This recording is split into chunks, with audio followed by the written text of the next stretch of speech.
Talk to me about home Opie. Are you excited? Do you get jitters? You know what? I do. Good. Like, it's just good. Like, that just means you're alive. And I think that, like, Yes. I will always get jitters. You know what I mean? Like, I think that's like, Imagine owning a basketball team and landing the single most beloved player in the entire sport. Every seat is sold. TV numbers are through the roof. Sponsors are lining up at your door. Then, just months after a brutal playoff series where your young superstar got shoved, bruised, and left bleeding while the opposing coach watched from the sideline, you turn around and hire that exact same coach to run your team. This isn't a hypothetical. This is exactly what the Indiana Fever did. And when one of the league's boldest players, Sophie Cunningham, finally broke it down on her own podcast, she said out loud what fans had been screaming at their screens for months. Today we're walking through the whole story, start to finish. And by the time we're done, you'll understand exactly why so many diehard basketball fans think something is broken inside the WNBA. Before we get into the coach controversy, we need to talk about what Caitlin Clark actually means to this league, because none of the outrage makes sense without it. Back in April 2024, the Indiana Fever used the #1 pick in the draft on Clark, straight out of the University of Iowa. This wasn't a routine selection. Across her final 2 college seasons, she shattered record after record. By the time she left school, she was the all-time leading scorer in NCAA Division I history, men's or women's. Sit with that for a second. She scored more than Pete Maravich, more than Kelsey Plum, more points than any college basketball player, ever. And she did it with a style nobody had seen at that volume in the women's game. Deep, logo-range threes, no-look dimes that left defenders frozen. It genuinely looked more like watching Steph Curry than a traditional point guard. The eyeballs followed her everywhere. Her college games shattered TV ratings, and more people tuned in for her final Iowa game than watched that year's men's championship. So when she landed in the WNBA in May 2024, the Fever instantly became the hottest ticket in women's sports. Tickets that used to go for $15 or $20 were suddenly selling for hundreds.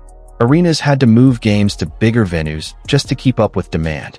After more than 2 decades of players begging the league for it, charter flights finally became a reality.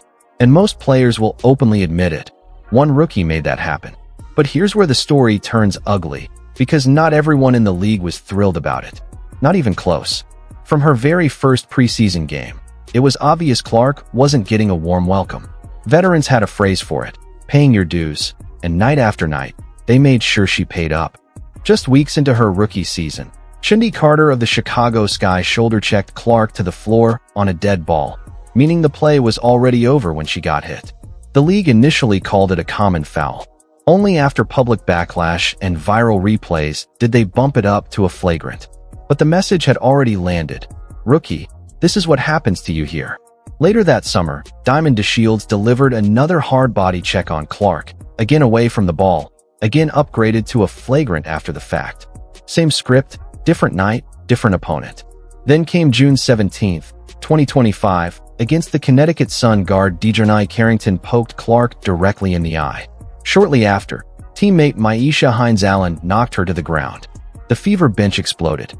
Sophie Cunningham, newly traded to Indiana that offseason, sprinted in to defend her teammate. The clip of her stepping in went viral overnight, and her jersey sales spiked instantly. Fans have been waiting for someone to finally push back. Someone finally did. But none of those incidents, not Carter, not DeShields, not Carrington, not Hines-Allen, compare to what happened in the 2024 postseason. That's where this story really kicks into gear. Before we get there, though, one stat that a lot of national media conveniently glossed over. Caitlin Clark led the entire WNBA in flagrant fouls received during her rookie season. Read that again. The #1 overall pick took more flagrant fouls than anyone else in the league in year 1. That's not normal rookie treatment, no matter how good you are. You can argue whether that's just her aggressive style, bad luck, or something more deliberate. People will debate that forever. But the number is right there in the box score, and it's a big reason fans started questioning how this league was protecting its biggest asset. Then there's how other players talked about her. Angel Reese coined the phrase special whistle to describe what she believed was favorable officiating toward Clark. Veterans repeatedly said in interviews that Clark needed to learn the league and get humbled. Sure, rookie versus veteran tension exists in every sport. But the intensity and volume of it here, especially online, was something else entirely.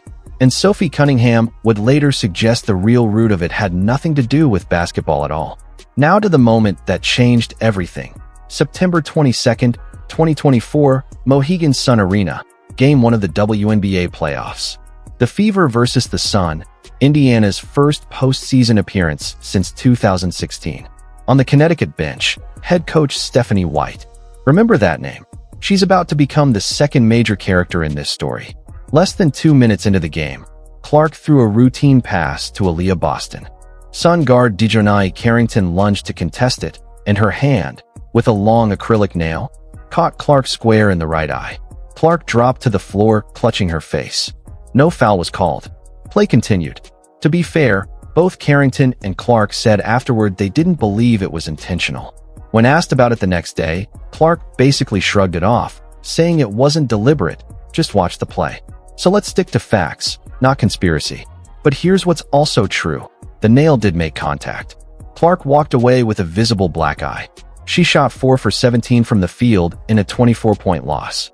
Whether or not it was intentional, the physical damage was real, and that image of the league's top pick on the floor, holding her face, became one of the most shared photos in WNBA history. Connecticut swept Indiana in 2 games. And watching it all unfold from the opposing bench was Stephanie White, the coach whose team had just sent Clark home for the season with a black eye. If you're a Fever fan, you remember every second of that series. The eye poke, the physical fouls, the bruises, the trash talk, watching your franchise player get put through a meat grinder. Naturally, the front office's thinking became, we need a tougher coach, someone who'll actually protect our star and get this team over the hump. On October 27th, 2024, Indiana fired head coach Christy Sides after 2 seasons that took the team from worst to a playoff berth. By most measures, she'd done her job. But the front office wanted more, a championship-caliber coach who could turn generational talent into a title. So who did they hire? Just days later, on November 1st, the Fever announced their new head coach, Stephanie White. Yes, that's Stephanie White. The same coach who, 6 weeks earlier, watched her own player poke Clark in the eye and send Indiana home from the playoffs. If your head is spinning, you're not alone. Social media absolutely lost it. Hashtags trended within minutes. People couldn't believe the front office had handed the reins to the very coach whose defense had just battered their franchise player. To be fair, though, White isn't some random hire. Her resume speaks for itself. She grew up in Indiana, a high school legend at Seeger High, and led Purdue to the 1999 national title, still the only Big Ten women's basketball championship in school history. She spent 4 of her 5 WNBA seasons with the Fever as a player, came back as an assistant in 2011, and was on staff in 2012 when Indiana won its only championship. She then took over as Fever head coach in 2015 and 2016. After a stint coaching Vanderbilt, she returned to the WNBA with Connecticut, going a combined 55-25 over 2 seasons, reaching the semifinals both years, and winning Coach of the Year in 2023. Objectively, she's one of the sharpest basketball minds in the women's game. So to the front office, this wasn't a slap in the face. It was a homecoming, a franchise legend returning to lead the team she helped build. That's the press release version. But fans don't live in press releases, they live in moments. And the moment most Fever fans remember is their 22-year-old star on her knees, holding her face. So when the hiring was announced, the comment sections were not kind. This is where things get really interesting, because someone on the inside finally spoke up. Sophie Cunningham. Quick background on her, for anyone unfamiliar. She was the 2nd highest scorer in Missouri basketball history, drafted by the Phoenix Mercury in 2019. Over 6 seasons there, she built a reputation as a tough, physical guard who'd throw her body around for anyone. In February 2025, she got traded to Indiana, suddenly sharing a locker room with Clark, and she made her allegiance obvious immediately. She was the one who flew off the bench during the eye poke incident. Her jersey sales spiked afterward, and fans nicknamed her Clark's Enforcer, a label she embraced fully.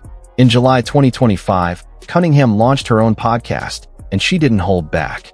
Asked about people claiming Clark isn't the face of the league, she basically said anyone who thinks that is out of their mind, that there are plenty of great, talented players in this league, but pretending Clark isn't driving where the league is right now is delusional.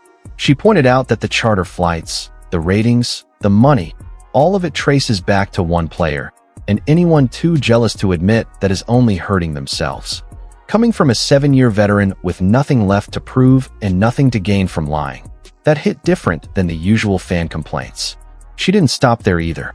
When a sports analyst suggested some of Clark's injuries were really just mental burnout from being targeted by jealous veterans, Cunningham shot back hard, saying that's nonsense, no one's lying about it, and that not being able to play as an elite athlete is brutally hard, mentally, physically, emotionally.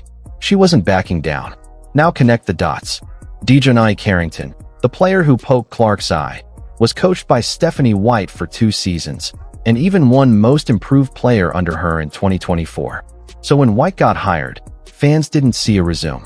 They saw the coach of the player who hurt their star, now running their star's team. That's the real source of the outrage, not the hire itself, but what it symbolized. And the backlash was intense. Fever social media was flooded with words like betrayal and sabotage. Some fans claimed they were canceling season tickets. Sports radio lit up. National shows led with it. Now, to be fair, some of that reaction was overblown. Plenty came from casual fans who only follow one player rather than the whole league. And basketball-wise, the hire made sense. Indiana's 2024 offense was elite, but their defense ranked 10th out of 12 teams, and that's not sustainable in the playoffs. Whatever you think of White personally, she's built her career on defense. But fans don't watch spreadsheets. They watch their favorite player get poked in the eye with no consequence. Watch their 22-year-old get physically worn down while the opposing coach stands their arms crossed. So emotionally, the hire felt wrong even if analytically it checked out. And then one more detail surfaced that made things messier. Reports indicated the Fever had already been in talks with Stephanie White before they even fired Christie Sides. Read that again. Negotiations reportedly began before the previous coach was officially let go. Whether or not that crosses any league rule is up for debate. But to fans, it looked sloppy at best and calculated at worst, like the decision was made before Sides had even cleared out her office. So that's the whole story, laid out piece by piece. A generational talent, a league slow to protect her, and a hire that made total basketball sense but felt like a gut punch to everyone who watched that eye poke happen in real time. If this kind of deep dive breakdown is what you're here for, drop a comment telling me what part of this story surprised you the most. Hit like if you want more of these breakdowns, and stick around, because this story is far from over, and the next chapter might be even messier.